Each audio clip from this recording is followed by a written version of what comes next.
Oregon Ducks going on the road. It's going to be a whiteout at Penn State. Penn State currently a 3.5-point favorite. I've actually seen, I think this number has moved in some places tonight a little bit, but I certainly suspect that this number is going to move a little bit as the week goes on. We'll see where the big money comes in. Over under set at 52.5, very common trend this week, as we've said here on the live show. I'll make it very plain and simple with this one. I think Dante Moore is a better quarterback than Drew Aller, and I don't think that Penn State can win these big games. And it's not that I don't. It's not just that I don't think it. It's just that they haven't. They flat out have not. And I can't bet on Penn State to win this thing. I just can't do it. I just can't do it. I mean, my money has got to be on the Oregon side of this at plus 3.5, Mason, because I I don't think this program. They obviously have some type of curse on them or something, dude, because they cannot get over the hump. What this past postseason was the best we've seen Penn State play in some of those big moments, but still weren't able to get over the hump. I can't bet on James Franklin's crew until I see him do it. On paper, I see why they're favored in this game. I really do. They had some awesome pieces come back from last year. And again, I think they surprised a lot of people in the postseason last year with the way that they played, because that was a better version of the offense than what we've seen in the past few years. But we know what Penn State's going to want to do. They're going to want to pound the rock and you know play a kind of a conservative approach, not put their defense in binding positions. And I don't know, man. It just doesn't seem like that's enough to get it done in these big games. They don't win enough of the big moments, and I think Oregon is more geared to be able to win those big moments. So, give me Oregon on the road here to cover the plus 3.5. Maybe Penn State does win this thing, but I think 3.5 is too many points. What do you think? Yeah, I agree 100%. I've also I've got the over in this game as well, 52 and a half. I know that that's kind of a high number, and when you look at these defenses, they're both playing really well. Um, Penn State's given up 3.6 yards per play. That's good for third in the country. And Oregon's given up 4 yards per play, which is good for 15th in the country. So both defenses on paper have been really good. But then you look at who they've played, right? Not exactly world beaters. Neither of these teams have had to show anything No. offensively or defensively. And that's why I think, okay, when you look at the schedules, both teams had to have circled this game and said, "Hey, this is one that we gotta kind of save our chips for."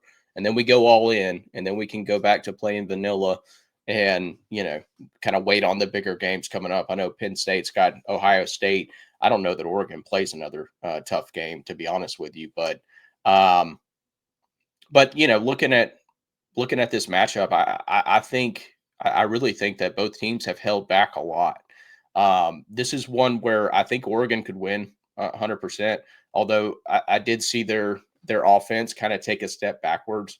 Um, you know, Considering who they played, it doesn't concern me very much. But going up against Northwestern, put up only 34. Didn't cover a 26.5 point spread. Whoop de doo. Um, but again, going back to what I said before, I think that you're going to see two completely different offenses come out. I think Kotelnicki has plenty of wrinkles left for this game plan going up against Oregon, and we're going to see it. We're going to see probably a pretty solid running game, I think, from Penn State, and then Oregon. They've actually ran the ball pretty well, averaging 255 yards per game. But going back to who they played, they wanted to keep the game short. They want to shorten it by running the football more. And, they kind of had their way with the defenses that they faced so far this year. I just think when I was breaking this game down, I kind of looked at it and said, okay, we don't actually know what either of these teams are. All right. And that's kind of the main point that I was able to come up with, is that neither of these teams have had to put anything on paper, right? They're not putting anything on film.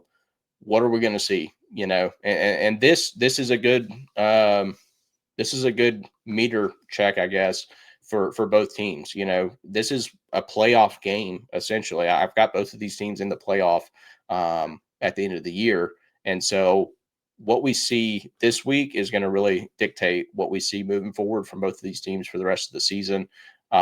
First real test for either one, so I'll be excited to see kind of how both of these teams measure up. Yeah, absolutely. I mean, this game does go a long way in deciding what's going to go on in the Big Ten. And you know, there's another Big Ten matchup going on as well. It's Ohio State and Washington. Ohio State's going to go on the road to a place they're unfamiliar with. You know, and so with that being said, I think there's a possibility that there's a seismic shift in the Big Ten. I'm not saying Washington's going to beat Ohio State, but we'll learn more about what Ohio State is. I do believe we'll learn at least something. So I think there's a chance that we come out of Week 5 with a totally different perspective on the Big Ten, and you know what it's going to have, what impact the Big Ten is going to have on the college football playoff this season. I think a lot of people have got these two as the top two teams, even though Ohio State is ranked number one. I think with everything that Ohio State lost last year, I think there's a large population of people that think, you know, this is a grand opportunity for Oregon to step up in this situation. I'm really surprised. I mean, how much is the whiteout worth in points? You know, because I'm just really surprised to see this line at 3.5. I don't think it's going to last long. I think people are going to be busting the hell out of Oregon plus 3.5. So if you plan on betting it, I think you better go ahead and do it, because I cannot see big money coming in from the betting public on Penn State in this one. I just can't see that. Yeah. Doesn't make a ton of sense to me.